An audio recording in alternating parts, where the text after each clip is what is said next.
Welcome to another episode of the H3X podcast, where we discuss the head, heart, and hands of the multiplying church and our leaders with your hosts, Mark Gearing and Dave Miller.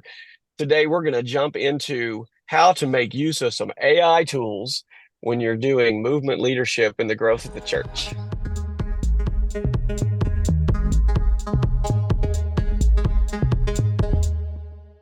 So, Mark, you and I have been doing a ton of discussing about just AI. You have been pushing me into some of the things that you've been using, but I was just like clueless until I went to a workshop a few days ago where a guy kind of took some of the mysteriousness off of AI, and I began to start to see some basic ways to use some core tools that are out there. And once we started digging into them a little bit, I thought to myself, well, this is what Mark has been trying to tell me about for so long. And as I was just unpacking them, I'd send you something and Mark could go, yeah, now look at this. And this is how I use it and use it and use it. So you're way ahead of me on the curve. But I do think there's a lot of usefulness out there in some of the things that AI can do in terms of helping us answer questions and solve problems and get information in a way that we've never been able to do before. Like for me, Perplexity has been huge, and we can dive into how we're using Perplexity, but I'd love your thoughts on just some ways you're even using AI already. Yeah, I mean, this is going to be a hot topic that will it's people who are watching or listening to this. Some are going to think this is of the devil, and I know some friends and mentors and people that have strong opinions on this.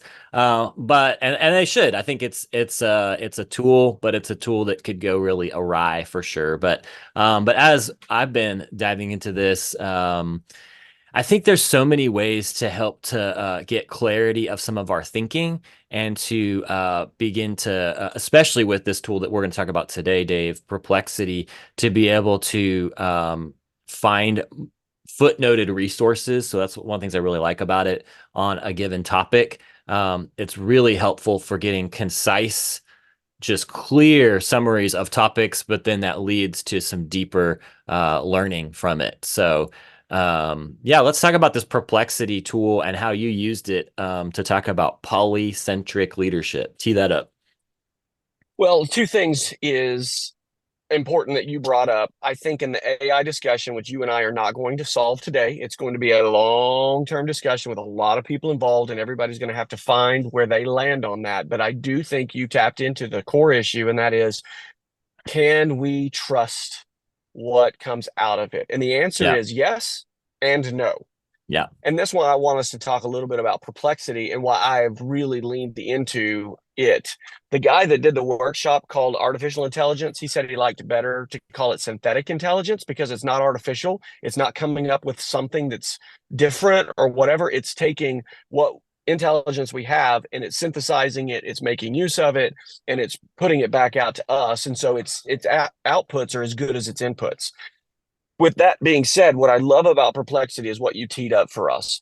When it gives you responses, it is giving you links so that you can go then cross-reference those and decide for yourself the trustworthiness, the quality, the faithfulness of whatever answer it gives you. And so here's a way I would say Perplexity is really important for us to understand. It's not a search engine, it's an answer engine. And there's a big yes, difference. So if you go to Google, you type something in, you're going to get 10,000 links, videos, shopping, all kinds of things.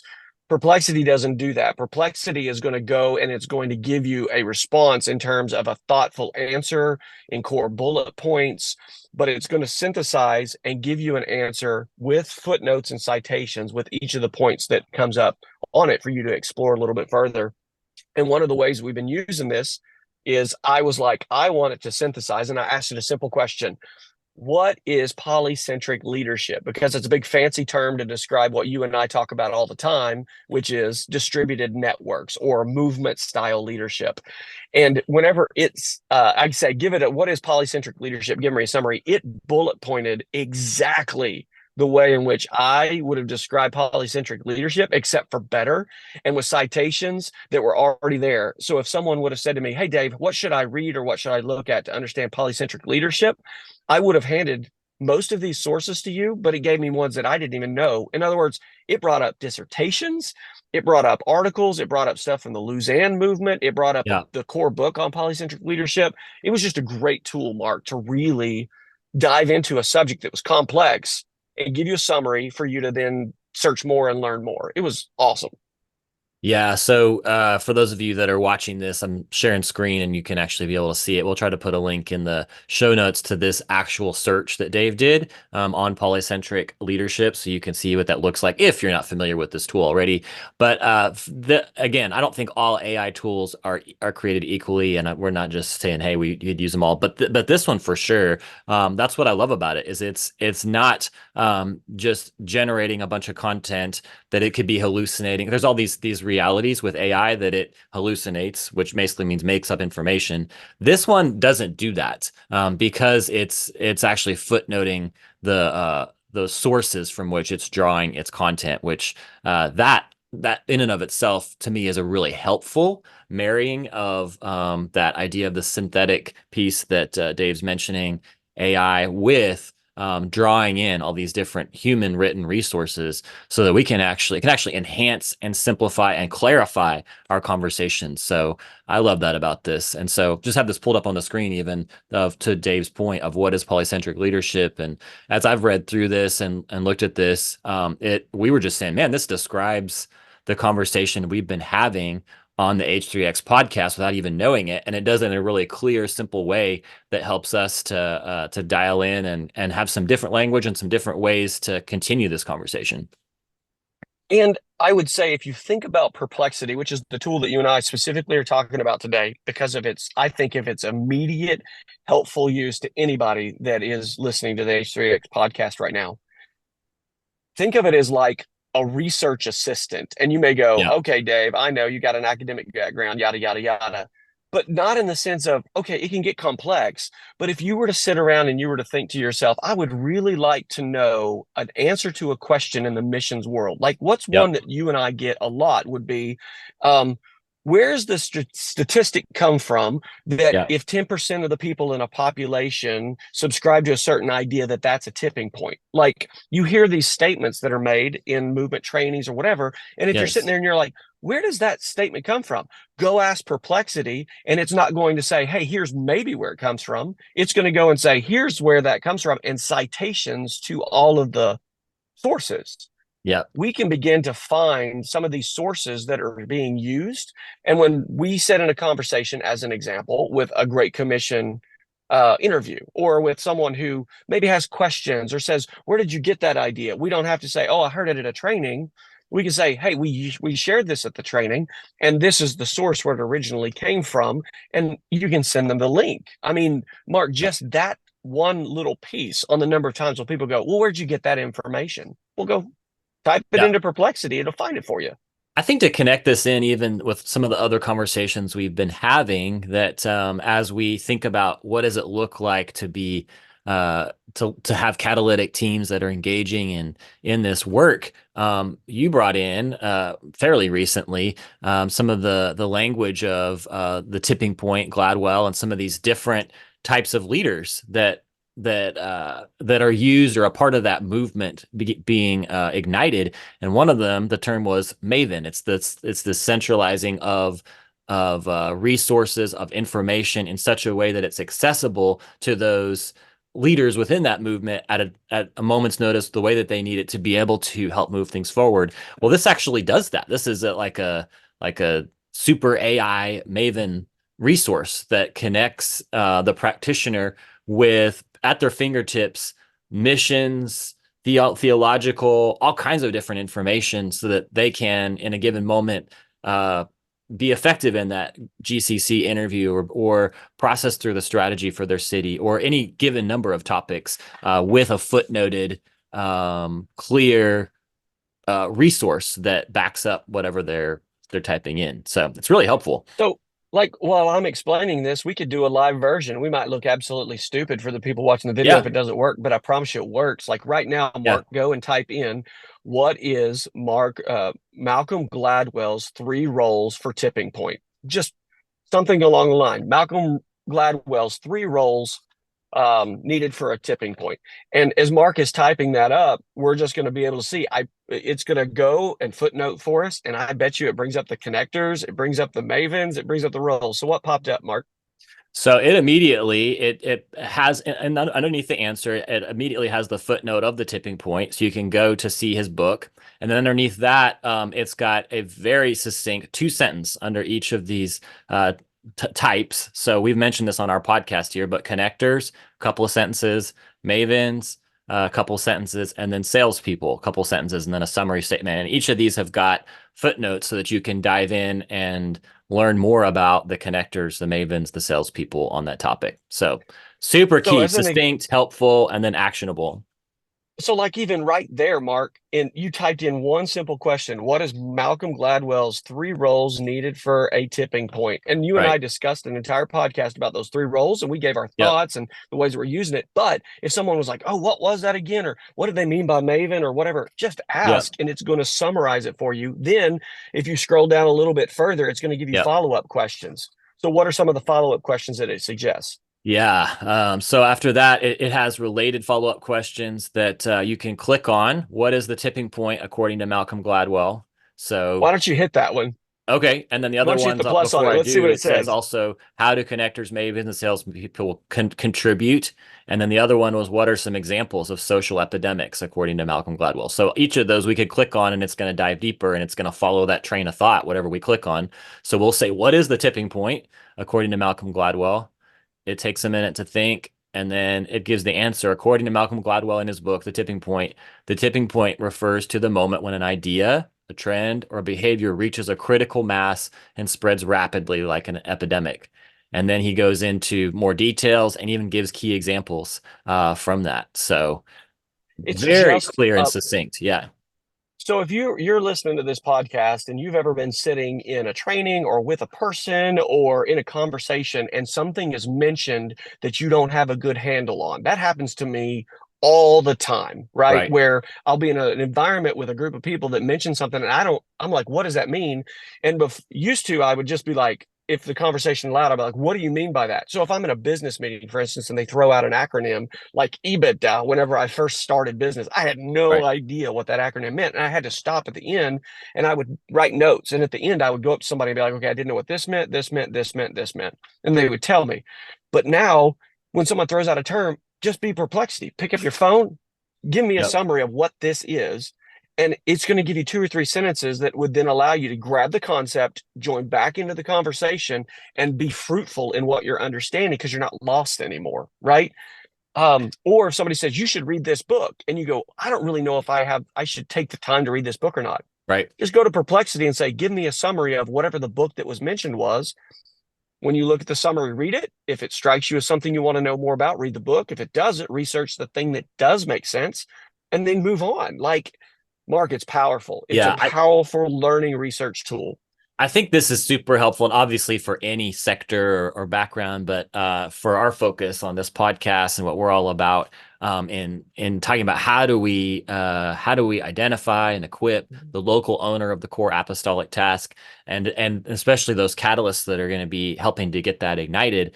That type of person or that type of team, they've got to be super agile and they've got to be super mobile and able to respond to new inputs and changing landscape and all the things that we talk about in this podcast. Nothing new, right? These things we talk about all the Right.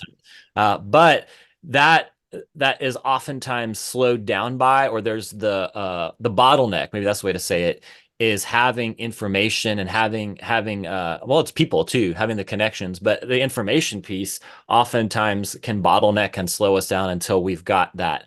And so what we're talking about here is really helpful because it allows a small, already intentionally agile team to have agile information and quick information at their fingertips to be able to make quick pivot decisions. So that pivot point, I think, is the key piece to remaining agile. And so that's one of the things I love about this kind of tool is it allows me to continue to remain agile and be able to pivot to what kind of information either comes at me during like that networking meeting like you're talking about, or whether it's in a team meeting and I'm like, okay, what do we need to do next? And we need to make decisions on the spot or whatever. This can help to give you the information you need to make those pivots.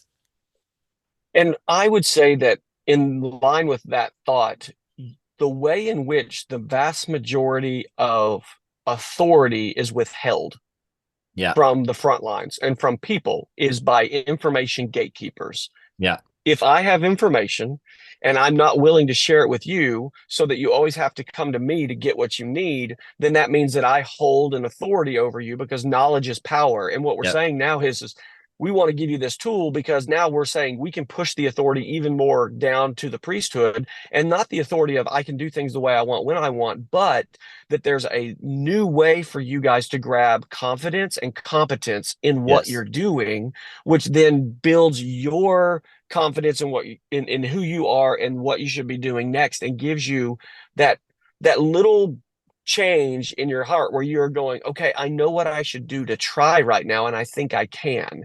Yep. That one little moment is what I'm excited about with this, is because it will help people break barriers and do Yep. things that otherwise they would have had to waited on somebody else to do, possibly. Yeah, that's good. And then I think the last thing maybe we should talk about on this podcast episode, Dave, and I think we'll probably keep talking about this because I don't see this changing anytime soon. In fact, I think we're in a new landscape where this is just a reality. But I have at least a couple of cautions that come up in my mind and heart with this that we should mention, and maybe you'll have some too. But that as we begin to integrate any new technology or any new thing into our life, there's and we use like the three circles. There's brokenness, there's God's design. And part of God's design, even in your example, is that we would be relational and we would go to people and we would ask questions and be needy. Sometimes we're like, hey, I didn't understand this piece. And so while it can be helpful to have this and jump into the conversation, there's also this dynamic of we've got to be aware that that could also then begin to just cause even more distance separation from people. How do we lean in and make sure that we're continuing to pursue relationship with people in the midst of having this tech in our hands? And then the other thing I think that comes to my mind is I've often done this when I'm trying to think of like, what was that Bible verse or where was that in the Bible? And you just quick type it into Google and you've got it. And that can be super key in certain moments. And that's by no means demonizes Google or any tool, but that can also then begin to teach me I don't need to absorb large quantities of scripture, for example, because I can just type it in. And so yeah, I think there's this piece of like, how do we integrate new tools like this, but then also keep in our mind that God does have a design where we are supposed to be relational and even reliant on other people for information sometimes, and reliant on allowing God's word and Him to direct us directly rather than tools that are outside of us. So those are a couple cautions that come to my mind. Do you have any thoughts along those lines? Wholeheartedly agree. In the same way that we would say, just because somebody has a three circle sticker doesn't mean that they understand the gospel or that the gospel is Yep. being shared with somebody else. Just because you can go to Perplexity get answers doesn't mean that knowledge applied is easy. And I think that the great equalizer is always going to be the harvest still. Even if we have all of these incredible AI tools Right. that we can make use of, which we're sharing with you today, if you don't go and make use of those tools with people, because people are the problem and people are the answer. Like Yep. if we're not in relationship. But here's the thing for me, Mark, I actually think that this is going to make relationships even more important, because yes, I can get a whole lot of answers, but how to make those answers work in this world is whenever I go to other people and go, this just doesn't make any sense to me. I Yep. understand it, but for whatever reason, I can't do it. That is the great barrier. And so the two exciting things for me is I think it builds potential for two things. One is the caution that you gave, I think, is actually going to push us more into relationship if we Yep. use it correctly.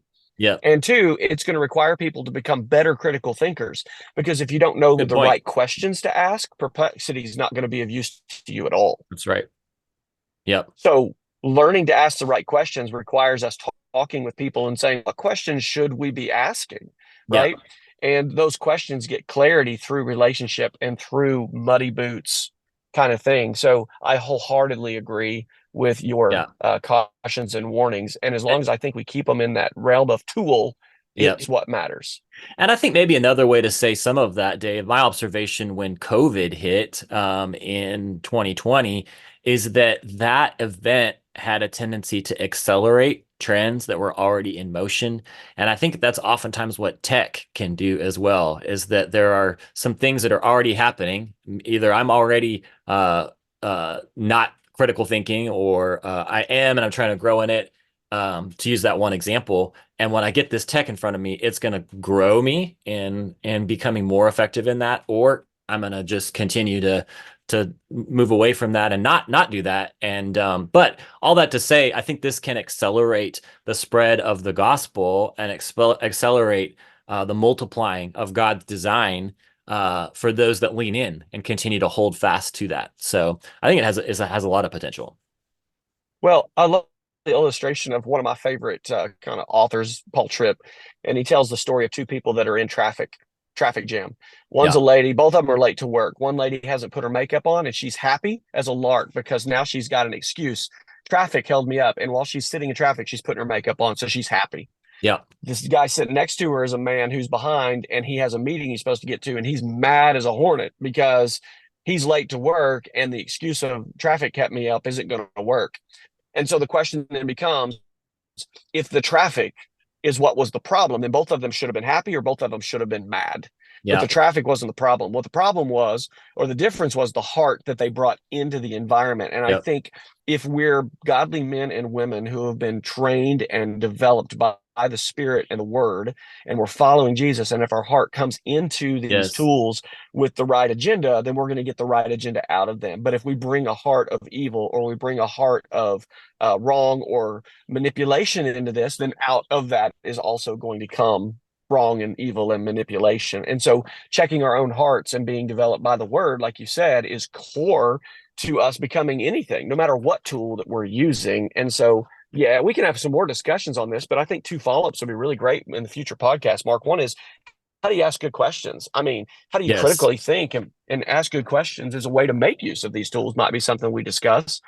And we might also talk about, what are some ways in which you should, hedge or caution or pay attention to the use of some of these AI tools, because they are the new reality, Yeah, they are the new reality. So it's the landscape we live in. And so to not talk about it is to just ignore the fact that we all live in that landscape. But to just circle back to the beginning, as you introduced this topic from the recent seminar you're a part of, it's like there is a lot of ways that we can leverage this if we've got the right heart, if we're coming from the right place, to really serve the advancement of the kingdom. So I'm excited to hear from you guys. If you guys, if there's tools that you're using or ways that you are thinking through this topic that you think we should hear about, or you'd like us to talk about more, let us know in the comments, or send us an email. We'd love to talk more about this conversation.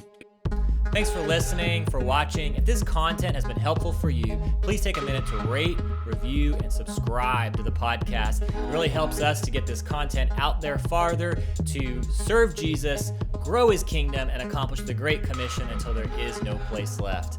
Much love to you guys. See you next time.